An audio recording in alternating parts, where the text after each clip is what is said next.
Good afternoon. My name is Adrian Dix. I'm Minister of Health. To my right is Dr. Bonnie Henry, BC's Provincial Health Officer. It's our COVID-19 briefing for British Columbia for Thursday, August the 13th. We're honored to be here on the territory of the Lekwungen-speaking people of the Songhees and the Esquimalt First Nations. Just in terms of the schedule for the coming number of days, on Friday we'll be delivering a written briefing of the case counts and other relevant information for the day.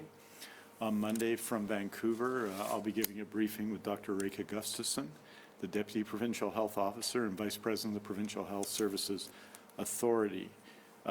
Today also, Dr. Henry will be presenting modeling information for your information. We've previously provided modeling briefings on March 27th, April 17th, May 4th, June 23rd, July 20th, and now today, August 13th, and we'll continue to do so to ensure that the people of BC have the information that we have when decisions are being made.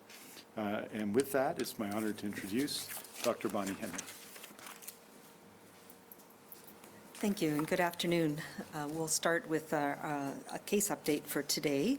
And today we have 78 new cases for a total of 4,274 people in British Columbia who've been diagnosed with COVID-19.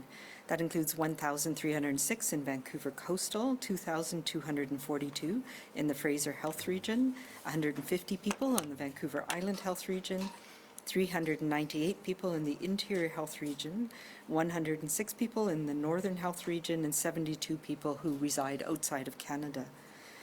We now have 578 active cases in the province, of whom 9 people are hospitalized, 4 of whom are in critical care or ICU.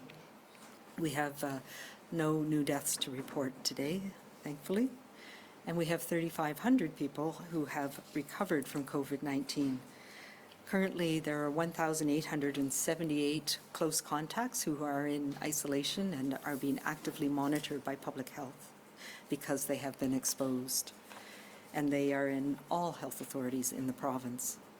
We have no new outbreaks in our healthcare system today. There are 7 that remain active in the healthcare system in both long-term care and 1 in acute care.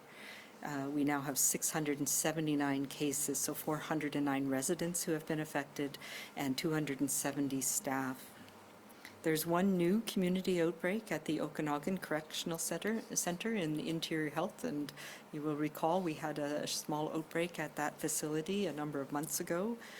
There are 3 staff people involved at this point, and the investigation is ongoing with the Correctional Services as well as the PHSA Health Services and Interior Health, and they'll be they have full outbreak protocols implemented in the facility.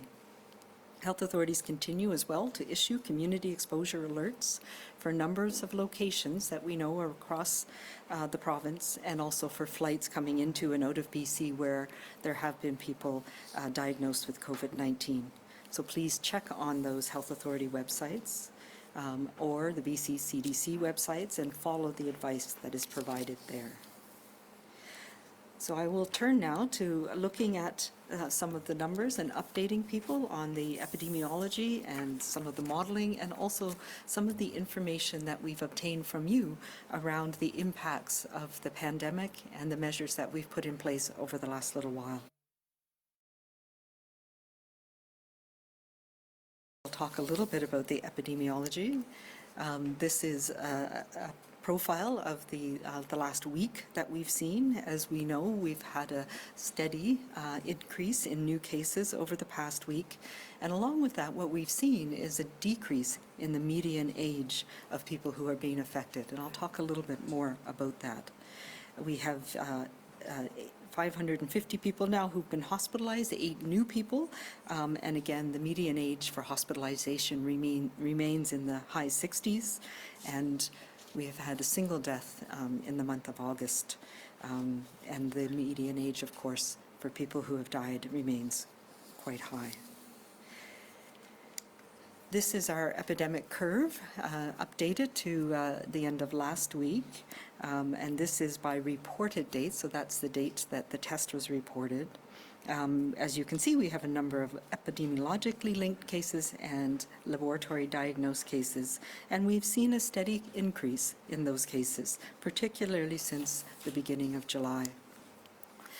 Looking at them, however, by date of onset of illness, which is something that we do in public health when we do these case investigations, and we also look at where people have been exposed.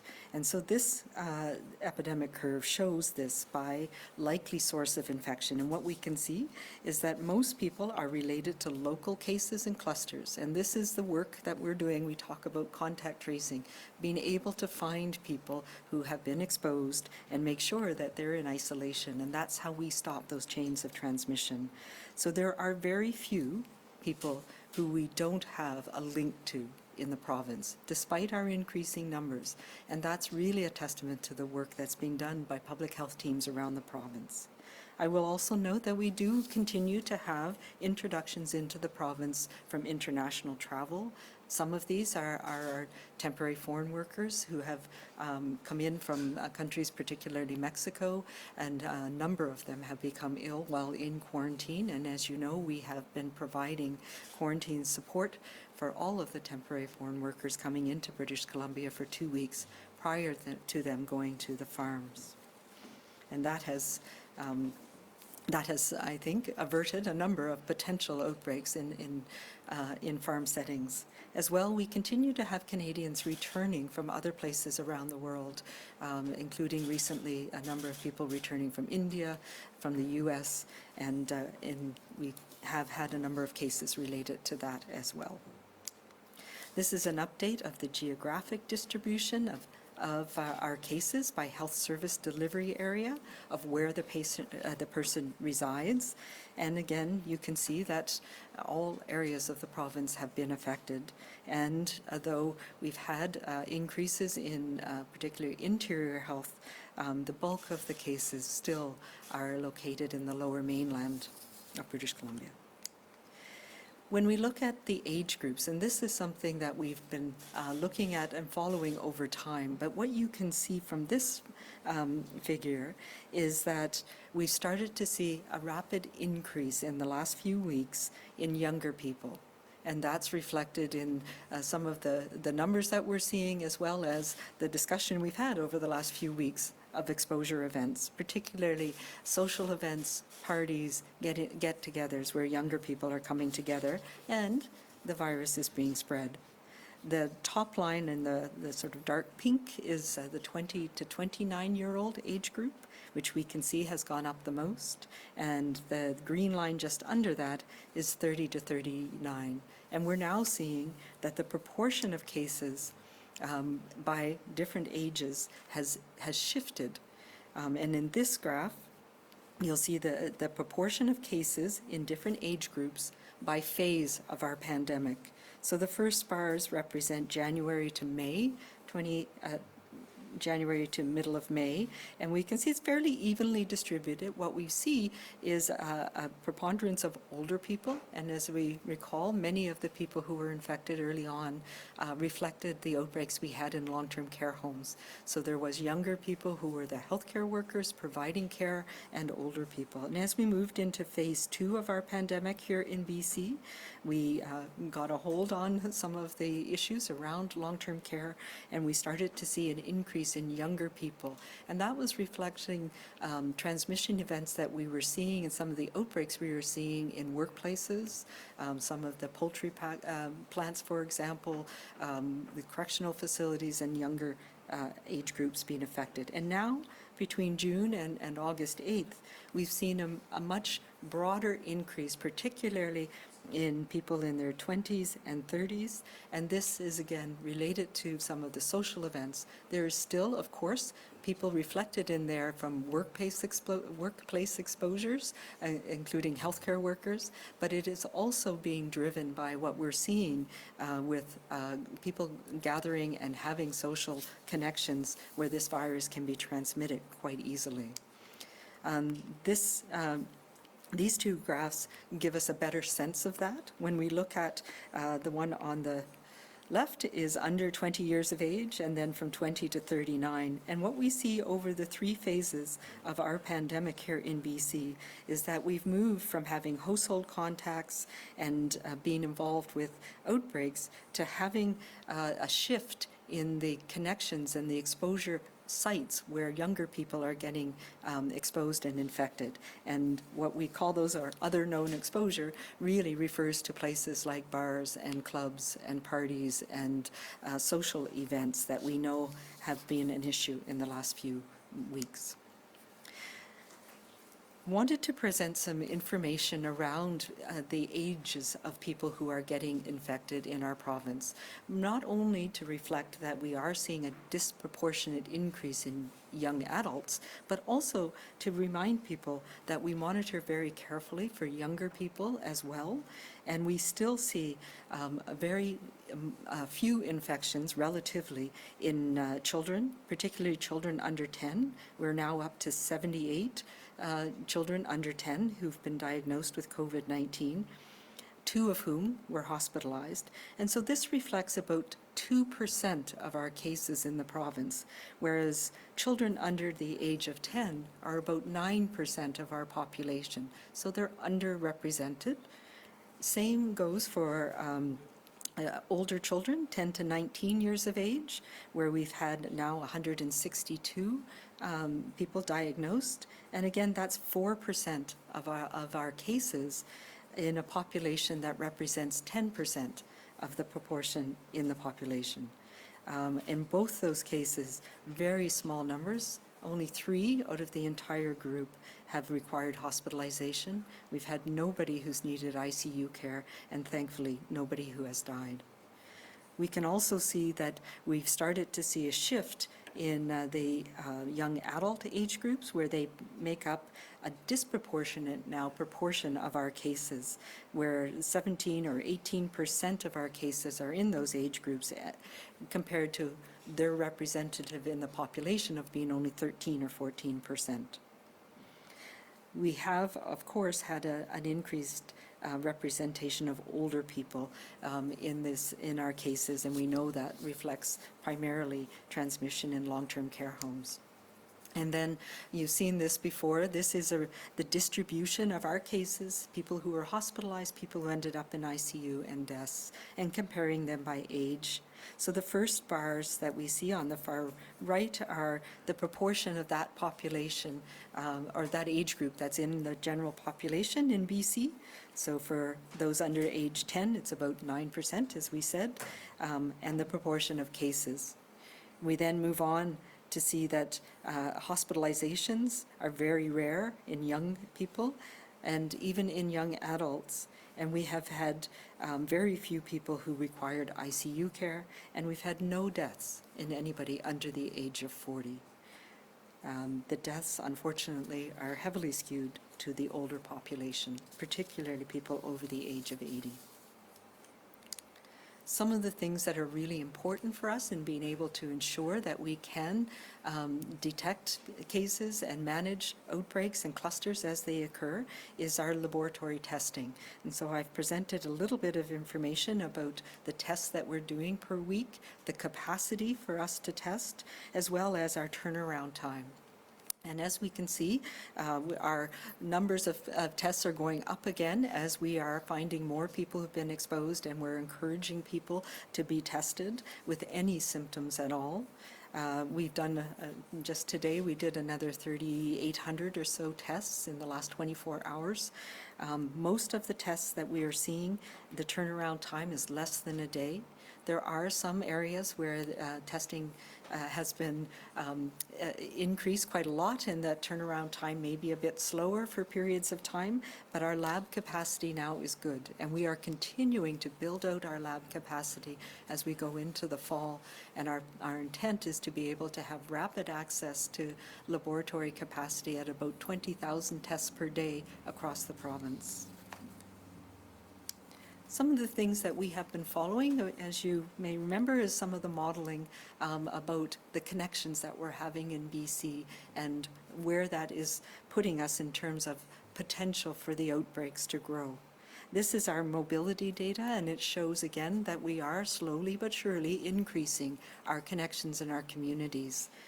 I'm particularly heartened that we're continuing to increase our use in parks and green spaces around the province, and I think that's a very positive thing. But we're also going to the grocery store, residential areas, retail areas more, workplaces and transit are increasing as well. And we know that as we increase those connections and those pieces in our community that are so important, that includes us connecting with others as well as our economy, that we need to do it in a safe way or we risk transmission of the virus on a broader scale. And the modeling that we've been doing, the compartmental modeling, helps us understand where things are and where things could go in the future if we don't take the actions and the measures that we know work. So we have been bouncing around a little bit above 1 in our reproductive number. So that is the average daily number of new infections that are generated per case. And we know that we want to be under 1. We want to be sort of hovering around 1. That means that we're opening up as much as we can without putting things in risk. And we are able to do that. What we see in this is that when we pay attention to it, we can bend that curve back down. And we are now starting on a bit of an upwards swing again, and we need to pay attention to that. When we look at the modeling, and I've shown you this before, this is an extension of the projections. It shows that, no surprise, as we knew, as we started to increase and open up and move into our restart phases, we were going to see more cases. But what we need to do is make sure that we are having, that we're still able to manage those rapidly through our contact management, our case management. And what this shows is where we are. We are on an upward trajectory. That is concerning, but it's not a predictive model. It doesn't tell us what's going to happen. It tells us what can happen. And right now, we have it within our ability to make the changes we need to bend that curve back down. And this is the graphs that you've also seen before, the scenarios that we could see in our future. So we're probably somewhere in the scenario that says contact rate at 70% of normal. But we can bend that curve back down by making sure that those contacts are safe. And that includes things like our safe distances, keeping our numbers small, making sure that in those times where we can't maintain those distances, we wear masks. But most importantly, it's about staying away from others when we're sick, minimizing those opportunities for this virus to spread rapidly to large numbers of people. Part of how we are able to manage, despite the fact that we're seeing increased numbers of people who are testing positive, is because we have very active teams that are managing every single case and every contact that has been exposed. And we know from our modeling that we have scenarios that help us understand how we need to do this and how we need to do this efficiently. So we are in that place right now between moderate, which we were doing very well. We had quite strong to moderate physical distancing or social distancing measures in place. We're now moving towards the weak social distancing measures. And part of that is us being able to open up and restart our communities and our economies while living with this virus. So we are at the point right now where it's really important not only that we find everybody, but we do it in a timely way. And that is one of the reasons that we are bolstering our teams of people who work on contact tracing in public health. There are people around the province every day doing this work, and we're going to be supplementing that with other people as we announced yesterday. And again, this scenario tells us that complete contact tracing helps ensure that we can continue with our restart, we can continue with our surgeries, we can continue with our visits to long-term care, people getting back to work and opening our schools if we have our strong public health system in place as well. So as we have relaxed our measures to open up, strong contact tracing has provided a buffer. And we need to continue to provide that buffer, but we also need everybody to do their part to minimize the number of cases that we need to follow and minimize the exposure events, because the two of these need to work together to keep us on a flat, steady line for the next few months. Finally, I'm going to give some of the information that we learned from what you gave us in the Population Health Survey, Your Story, Our Future. I think this is incredibly important for all of us to understand how the pandemic and how the measures we've put in place have impacted our communities across BC. And this is just a reminder that we had over 390,000 people respond to this survey and tell us how it was affecting them from all parts of British Columbia. So one of the most important things we needed to understand was how the impact of these measures differed on people of different racial and ethnic backgrounds. And that was one of the important reasons we asked those questions in this survey. And as we can see, there was a differential impact on racialized populations in British Columbia.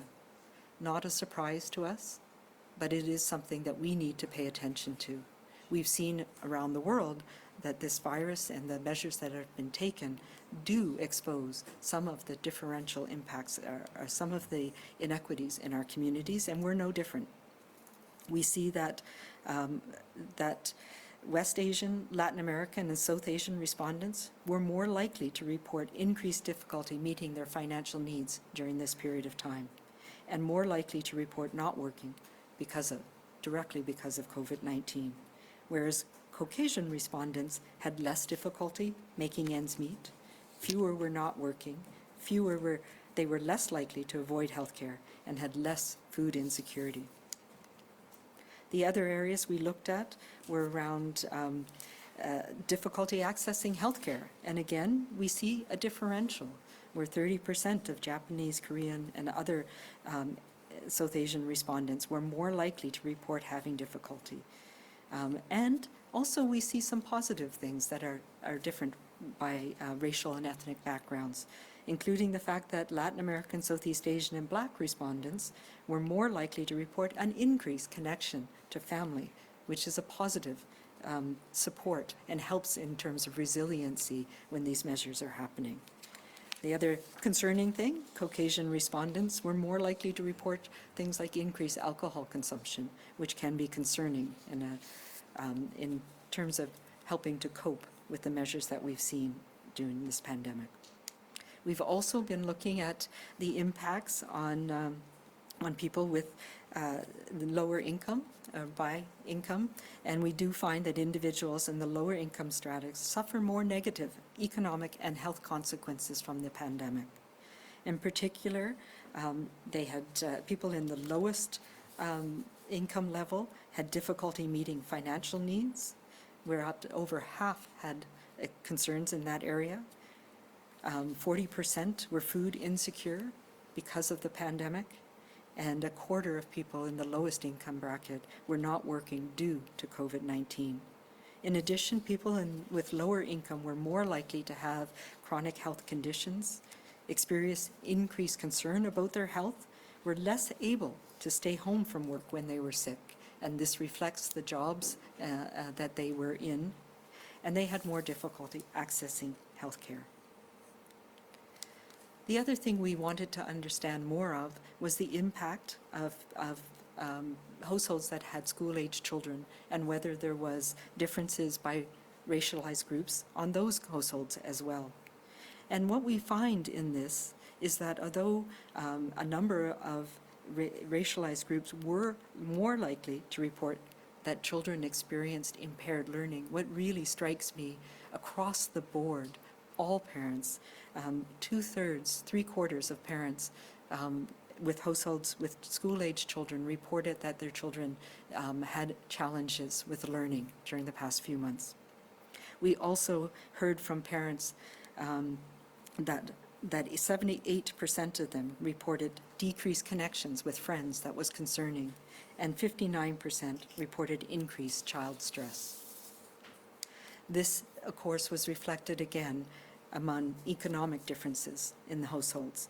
Though across the board, 76% again had children's learning was impaired during the pandemic, 78% of people reported decreased connection with friends, and again, 60% reported increased child stress. So these are all important considerations for how we move forward and the decisions that we're making for the coming weeks and months. So that is the update on the numbers for today. And I think what this shows all of us is that this pandemic has created incredible uncertainty, anxiety, and many challenges. But the challenges have not been shared equally. We know it has affected communities across British Columbia, but we know it has differentially impacted those of lower economic status, people in racialized communities. And we now have to look at how can we support communities across BC to move on, to recover from that, and to build back stronger and more resilient. We know a lot more about this virus now than we did in March. We know as well about the impacts of the measures that we put in place in March and who they're affecting and how. We need to know, to continue our job, all of us, to slow the spread of this virus, because we know that is how we can best address the inequities that have been created or been exposed over the last few months. It is about minimizing our risk of transmission of this virus, working in public health to manage the cases, the outbreaks, the clusters as they arise, and to modify our behavior as we find out risk situations. And we've been doing that, and we need to continue doing that, all of us. Our actions make a difference. Our actions can inspire others to do the right thing. We need to all be role models in our community and our family, to use the tools that we have to support all of us and keep our communities safe. And we need to do it every single day. And we also need to ensure that we continue to be kind and to be calm and to be safe. Thank you.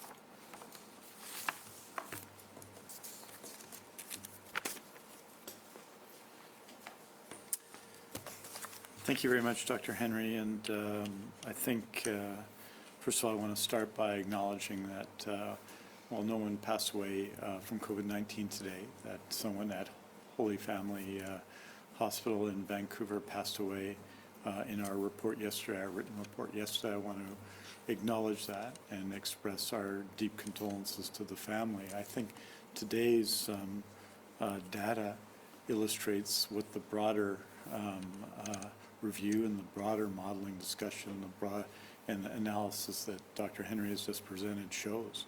We had a significant number of cases today, but the number of people in critical care went down.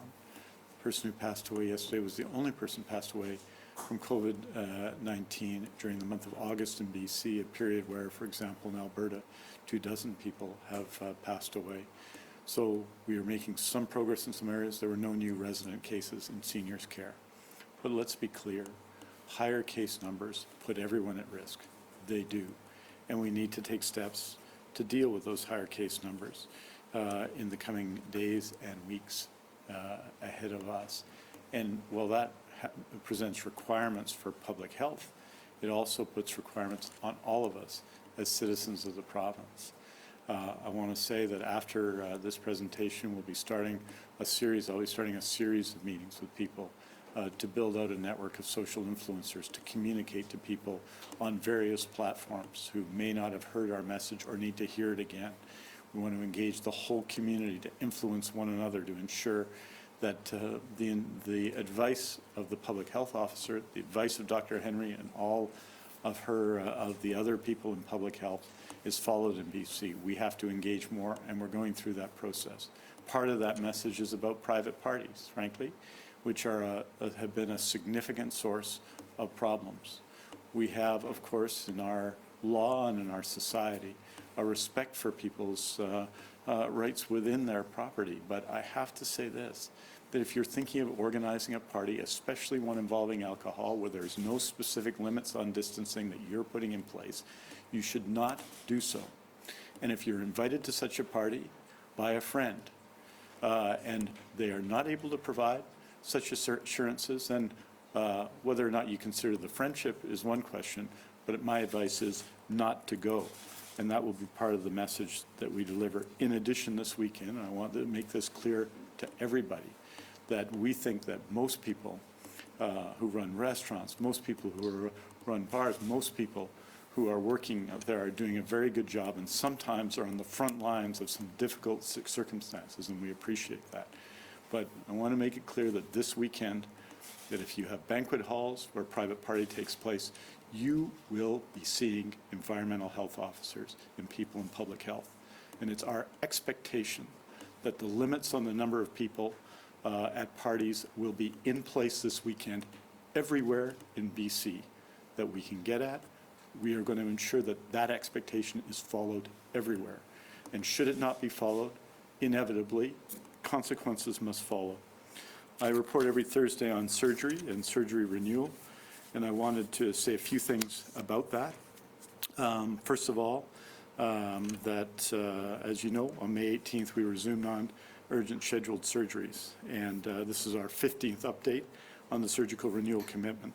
The number of patients contacted about their surgery has increased to 80,278. Between May 18th and August 9th, we've completed 71,512 surgeries. 54,568 were scheduled surgeries, 19,944 were unscheduled or emergency surgeries. That's 13,373 in interior health, 20,121 in Fraser Health, 16,168 in Vancouver Coastal Health, 14,652 in Vancouver Island Health, 4,211 in Northern Health, 2,987 in the Provincial Health Services Authority. Last week, we reported 5,450 surgeries completed in the period July 1st to August 2nd. Health authorities have verified their data, and the total number of surgeries completed for the period was 5,868. That's 268 more surgeries than in the same period last year. This week, we completed 4,718 surgeries. This period included the BC Day holiday, which sees operating rooms perform emergent or emergency surgeries, but not scheduled surgeries. Vacation management is reducing the summer slowdown. We'll especially see this in the month of August due to planned vacations by 52%. I would note that mechanical issues continue at Northern Health, and fixing the issue requires the periodic closure of other operating rooms. Efforts are being made to schedule these repairs outside regular surgery hours. I thank Northern Health for their efforts, and I will continue to report on this until the matter is resolved. A key part of our surgical renewal commitment is to have in place and train 400 additional operating room nurses. This work has started. Northern Health and Provincial Health Services Authority have their training plans in place for their operating room nurses. Vancouver Island Health, Interior Health, Vancouver Coastal Health, and Fraser Health will complete their plans by the end of the month. I also want to express my appreciation to everyone who's delivering on the surgical renewal commitment and the massive undertaking that it is. In particular, today I want to express my appreciation and recognize the leadership shown by chairs and CEOs of BC health authorities who are driving achievement of the commitment. And speaking of the surgical commitment, our commitment to long-term care, I think it's important to underline how important and how much all of you have made that possible, how the efforts made by people across British Columbia have made it possible. And I want to say this, that of course, we're all in this together, and this has been part of our message from the beginning. All of us have had part in the success we've had in BC in dealing with COVID-19. And I want to say that if we are not in all this together, we will be challenged in achieving our goals, including goals such as surgery and visits in long-term care, and indeed ensuring in-class education. I want to set aside and just speak for a moment for those of you, by far the vast majority of British Columbians who have been working selflessly, faithfully, and perfectly for months to stop the spread, who have built our BC success, and who are watching the numbers increase with deep disappointment. I say this, don't give up. Do not lose faith. Do not lose hope. Your participation and your leadership have never been more important. We have responsibilities in public health, but it is you who are making all the difference. We're counting on you. I'm counting on you. Dr. Henry is counting on you. We're counting on you to keep making all the difference. And we know the sacrifices you're making and everything you're doing to stop the spread. and I say thank you to all of you.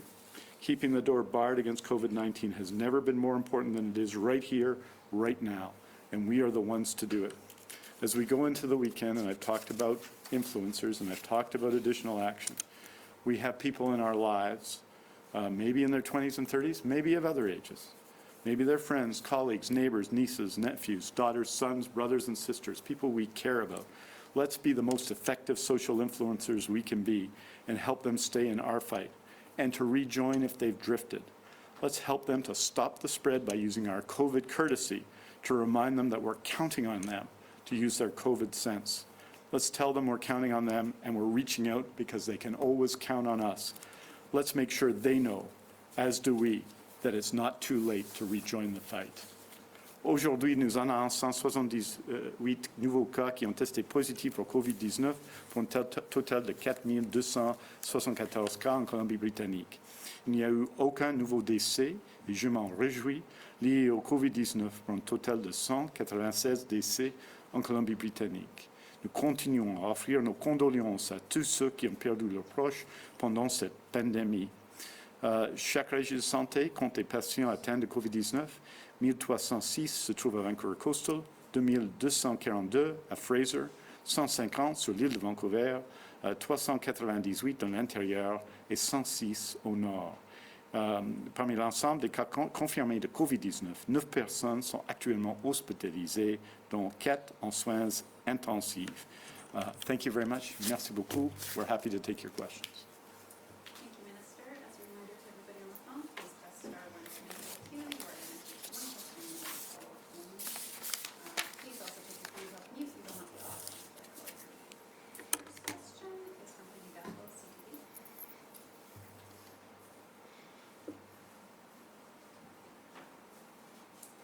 Any? Okay, moving on. Richard Zisman, Global News. Sorry, Yes, we can hear you. or my mute button got stuck. Dr. Henry, we've seen the curve going up for weeks now, and we're seeing it in your modeling again. So I'm just wondering why nothing has changed substantively in response, whether it's tougher messaging, tightening restrictions, implementing fines. I mean, isn't it time to put down the proverbial carrot and pick up a stick at this point? I think we actually have done all of those things. If you look at the provincial health officer orders, we have put in increased restrictions in those areas where we know transmission has been happening. And we've been working with the industry, particularly in some of the nightclubs, the entertainment venues, restaurants, and they have stepped up. And we're not seeing transmission in some of those places anymore. We've continued with our restrictions around mass gatherings, and as you know, the number is 50. We've done quite a lot of working together with environmental health officers, bylaw officers, WorkSafe BC to do blitzes in different areas.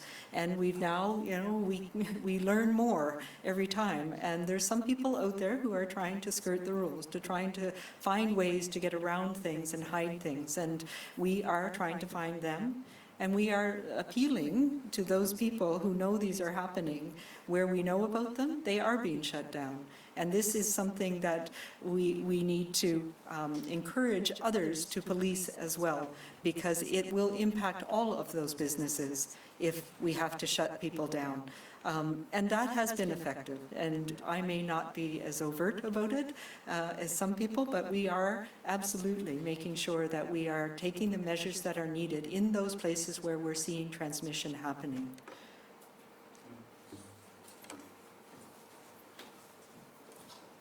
I think just one point to show the effectiveness of what Dr. Henry and her colleagues do is in interior health. You'll recall we went from 2 active cases in interior health to active cases in the 80s in a short period of time in the first part of July.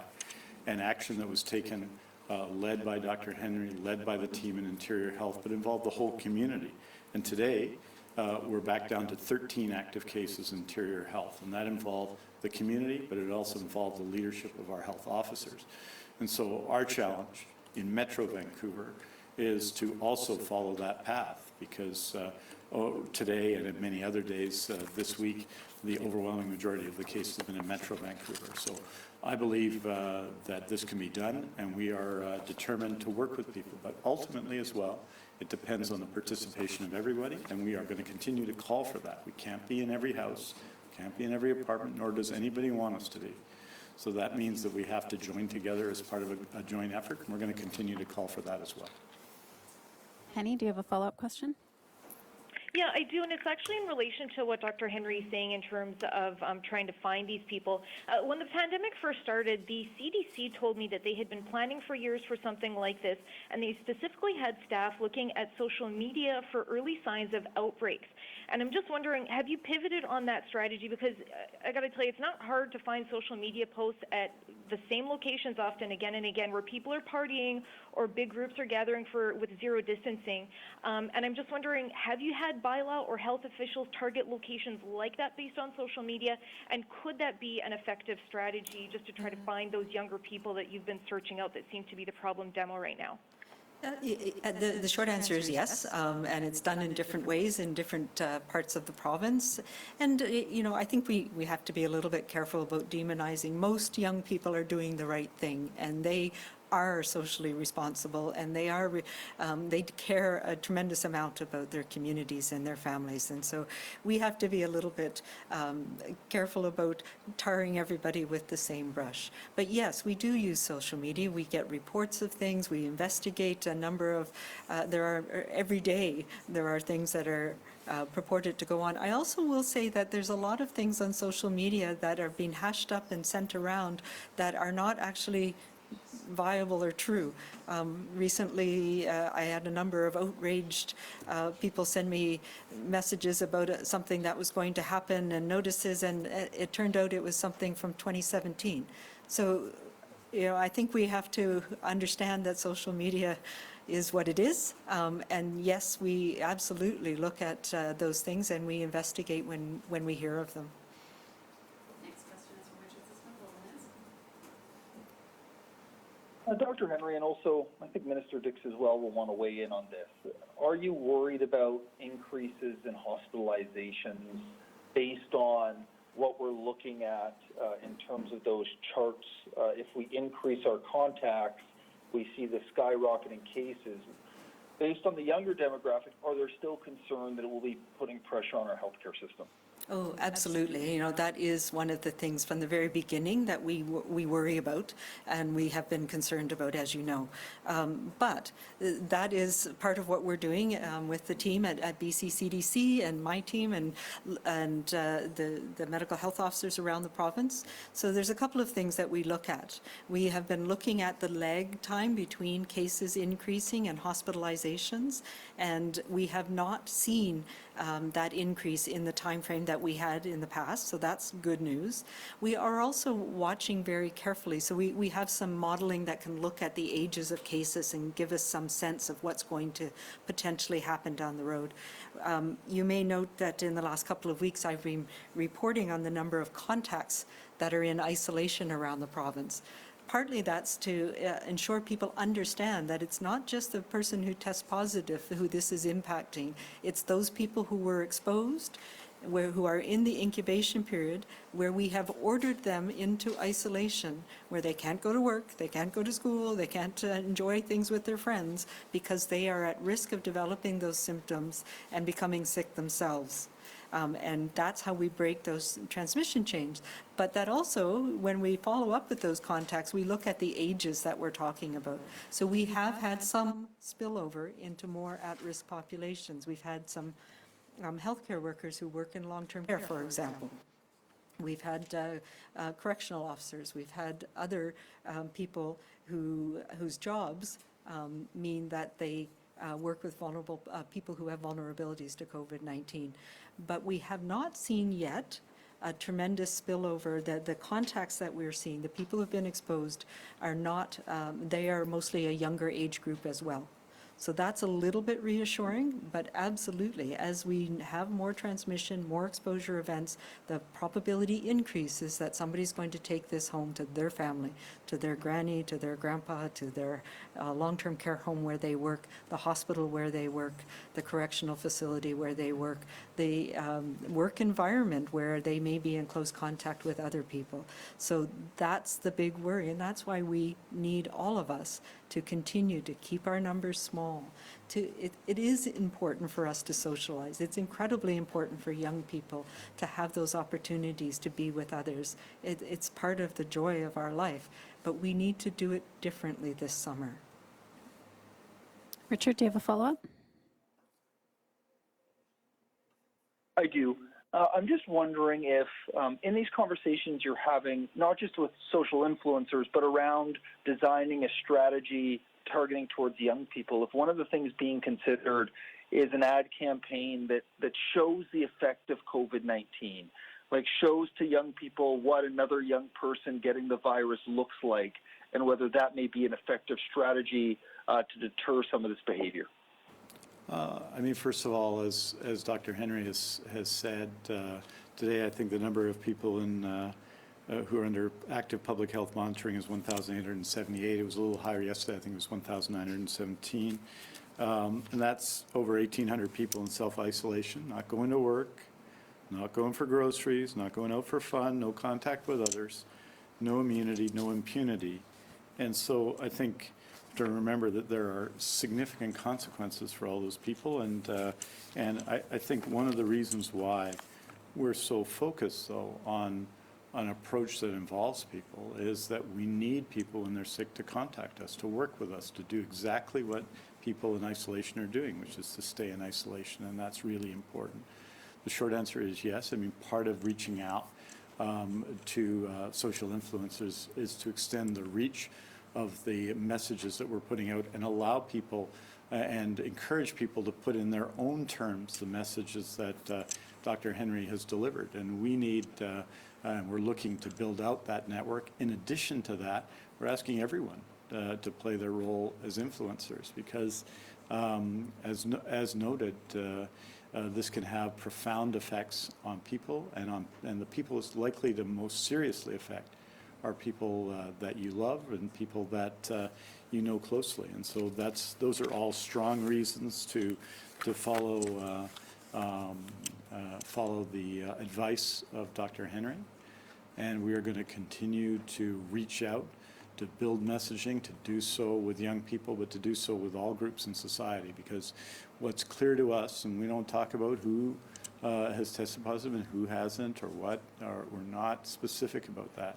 But this is all walks of life who are involved in testing positive, and we need everyone to rejoin the effort. So if that requires broader communication of the message or different communications of the message, of course we're going to do that.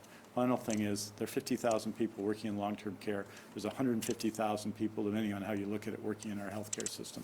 So when there's transmission in society, that presents consequences for us. That's why we're heartened today that there's no new resident cases today for COVID-19, but we are alive to that and concerned about that. And all of the efforts, and they have been massive efforts to keep people safe in acute and long-term care, are themselves challenged and undermined if we see community transmission. As a reminder to everybody on the phone, if you have queued up and press *1 and you wish to ask a question, please take yourselves off mute now. Thank you. Next question is from Ashley Wadwani, Black Press. Hi, Dr. Henry. So as BC sees more cases, we haven't quite seen the same uptick, obviously, when it comes to hospitalizations, which is what you've shown today. Can you speak to any changes being seen then in regards to the kind of symptoms younger compared to the previous elderly demographic? And could this be in part because the virus is mutating or changing?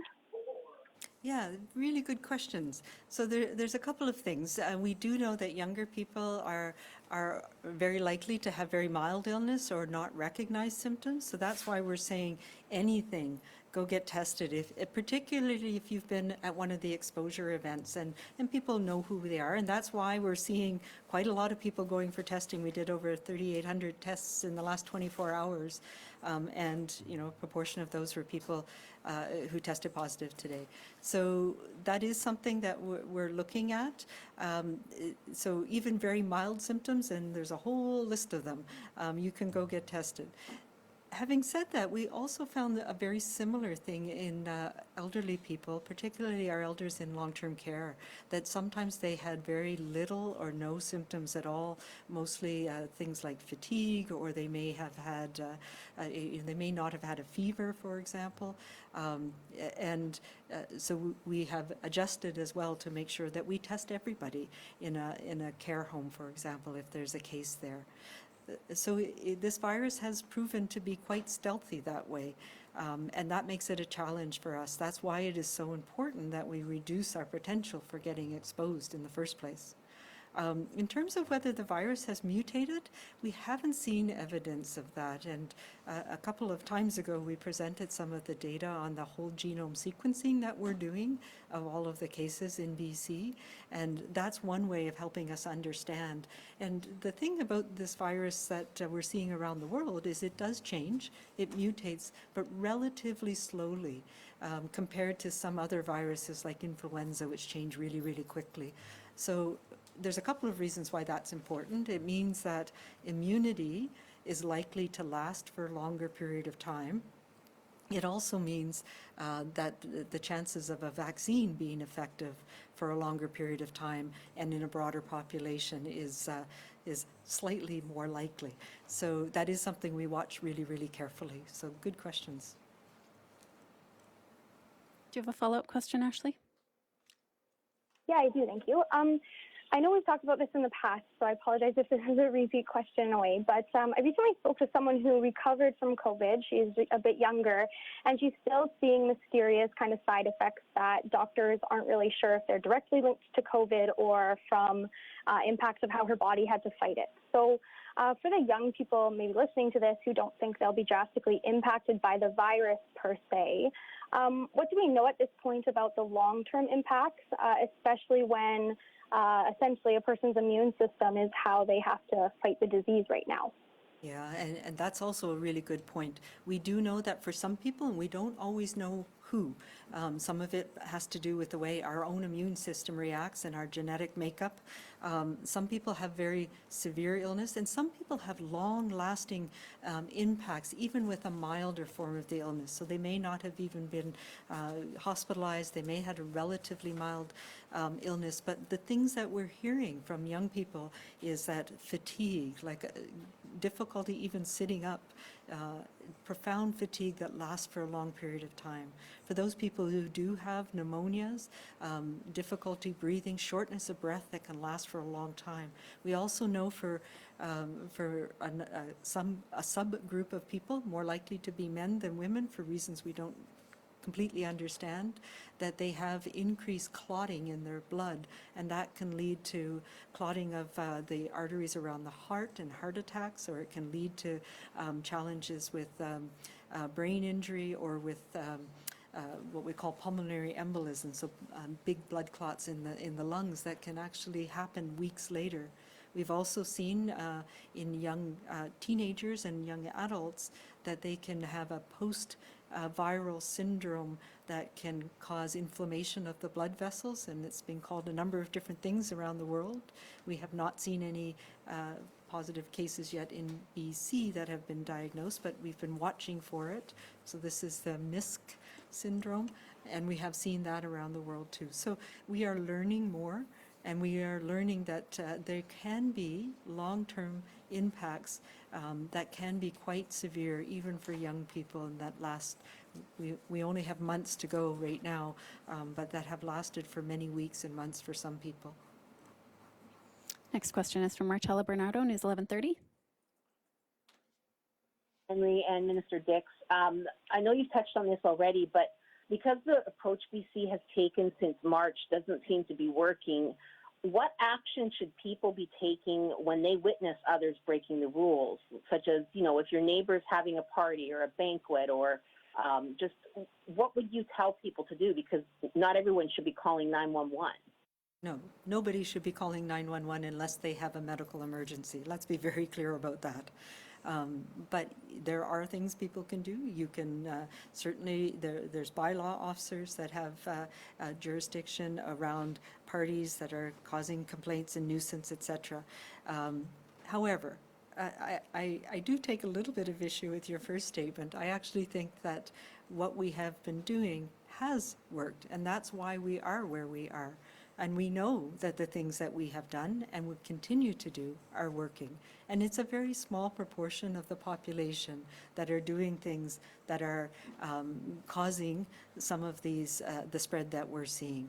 The vast majority of us are weathering this together.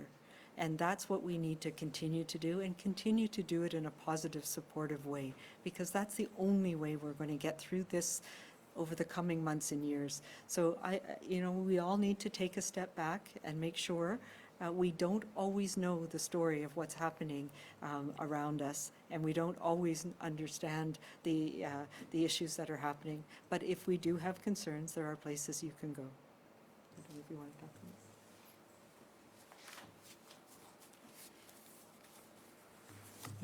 this. There's no cure and there's no vaccine for COVID-19. And so we've dealt with this now. We're into our 7th month since we've started doing these briefings, 6.5 months at this point. And I think the overall record of the province is very strong compared to other jurisdictions, especially when you consider the circumstances and jurisdictions around us. And those present challenges for us as well. But we have to continue to adapt at every turn. I talked about interior health earlier, and that involved some changes in public health orders, some changes in enforcement, but also an engagement in that case in the whole population of Kelowna, and including the civic government in Kelowna and everything else. So we're going to have to adapt again and again and again and again. You saw yesterday the Premier announced 500 new contact tracers. We're developing and are putting in place. In fact, the last month has been, I think, in terms of the work that we've done in the Ministry of Health, the busiest month we've had to date, if you can imagine that, in preparing for what's coming for us coming in the fall, or potentially coming in the fall. And that involves improvements and changes to healthcare capacity so we can help people and support people getting through this difficult period. And you're going to see that reflected in the days and weeks to come. So I think we're going to have to continue to adapt. And that same question of the need for adaptation can be asked in September and October and November and December and January, that we're going to have to continue to do that. And fortunately, we get unbelievably effective guidance from our provincial health officers, from our medical health officers and the health authorities, and from our outstanding team in the Ministry of Health led by Steve Brown. Do you have a follow-up question, Marcella? Yes, it was for Minister Dix. Thank you for interjecting there. I was hoping to ask you, because I just checked today that WorkSafe BC hasn't issued a single stop work order, but earlier in your comments you mentioned that if you are having a banquet or if you are having a large gathering, expect someone to show up. So how is that going to work? And hasn't it been done up until now that an environmental health officer or a public health officer would have shown up if there's a large banquet hall having a wedding or something in an area where you're not supposed to? Yeah, so I'm not sure what statistics you're referring to, but there's ways that we approach the implementation of the regulations. So WorkSafe and public health, we take an educational approach, but there have been workplaces that have been shut down. There have been bars and restaurants and facilities that have been shut down. So that, and it continues. We don't want to do that, because we know that, we saw some of the statistics here. The people who are differentially affected by shutdowns in certain industries, particularly in the sectors that we're talking about, are overwhelmingly racialized women. So we need to make sure that what we're doing is going to support those people and get them back online. And we were working with the industries to make sure that things can be done safely. And yes, there is a program to monitor that. And Marcella, just to be clear, what I am saying to people this weekend, particularly with respect to the unequivocal provincial health order on gatherings and the limit of 50 people, is that they can expect to be visited in what are essentially private parties in public halls. They can expect to be visited, and the rules will be enforced. And that will have consequences in the future, because it may not be reasonable or possible to shut down an event, and that might not be the most desirable thing, but it will have consequences. And so what this is warning in advance this weekend of what can happen, and our expectation that the rules will be followed in those places. We have time for one more question today. For any reporters that didn't get to ask a question, there will be a statement released shortly. For recommendations on protecting families and communities and for access to provincial guidance on COVID-19, visit bccdc.ca. For non-medical questions about the province's COVID-19 response, visit gov.bc.ca/COVID-19. Last question is from Georgie Smith, CBC. You referenced the concerning reproductive rate, and with the upwards case projections, you said that we have it in our ability to make the changes we need. What would those changes be if this keeps up, and what is the indicator or tipping point? Well, there's a number of indicators we watch, and the changes are making sure that we're stopping those gatherings that are leading to transmission, and we know where those are. People who are holding those know where those are, and also just going back and reminding each of us that it is important that we're doing the things that we're doing, keeping our groups small, not having large numbers of people where this can be transmitted rapidly, making sure that if we have been traveling to places that we're, particularly outside the country, that we maintain our quarantine when we come in. Those are the places that we're seeing these transmissions happening. So there's a number of things that we watch. Obviously, we're watching the reproductive number. That doesn't change day by day, but it changes over time, and we watch that carefully. We look at the age group of the cases, where they are, whether they're linked. Those are really, really important metrics, and those are the things that, as my colleagues know, that we talk about on a daily basis about, what are the worrisome things. We also look at a number of other community, and we have to put this in the context that we still have very low community transmission rates. In the U.S., for example, the U.S. CDC has a number of indicators that they look at for reopening, and one of them is for schools, that you have less than 5 cases per 100,000 population. Many of the counties in the states that open schools, like Georgia, for example, the rates were way above that, and not surprisingly, that was reflected in what was seen in outbreaks in the school. We look at the percent positives of our laboratory tests. How many tests are being done? What are the positivity rates by age group, by different sectors? So those are things that we monitor on a daily basis, and a weekly basis, some of them. And so it is a suite of things. There's no one thing that says we have to do this or do that.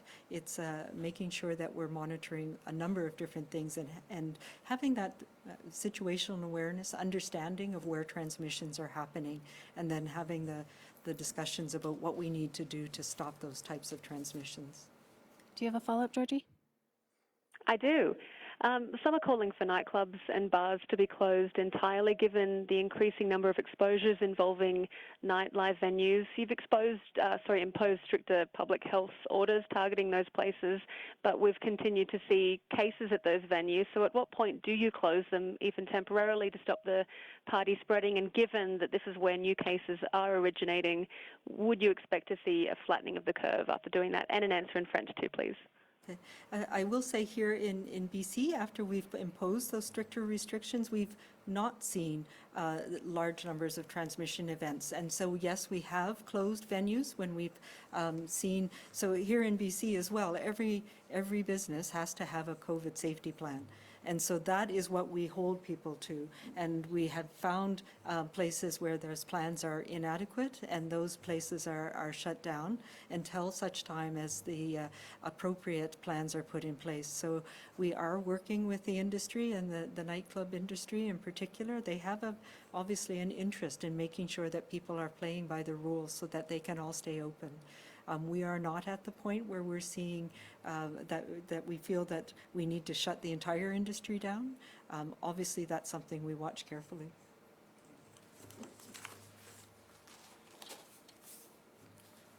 And just say briefly in English, just to acknowledge the work being done by people who work in those industries, who sometimes are at the front of ensuring that public health orders and COVID safety plans are enforced. And want to express my appreciation for them and our strong request to everyone to be respectful when people ask you to do that, because they are doing their jobs and they are playing a vital role in public health when they do so. Il faut trouver le cible propre. Dr. Bonnie Henry and Health Minister. Nous avons vu depuis quelques semaines des soirées privées qui sont un problème. C'est pas forcément dans les boîtes ou les restaurants ou des bars où des gens travaillent ou qui ont une responsabilité pour assurer que le plan contre le COVID-19 est en place, mais plutôt dans des maisons, dans des autres locales où il y a des soirées privées. Donc, c'est un travail difficile, mais nous allons continuer à assurer une démarche respectueuse mais sérieuse à l'égard des ordres du Dr Henry et des régimes de santé en Colombie-Britannique. Et je pense qu'on est sur le bon chemin et il y a du travail à faire. Merci beaucoup. Thank you very much. Until Monday.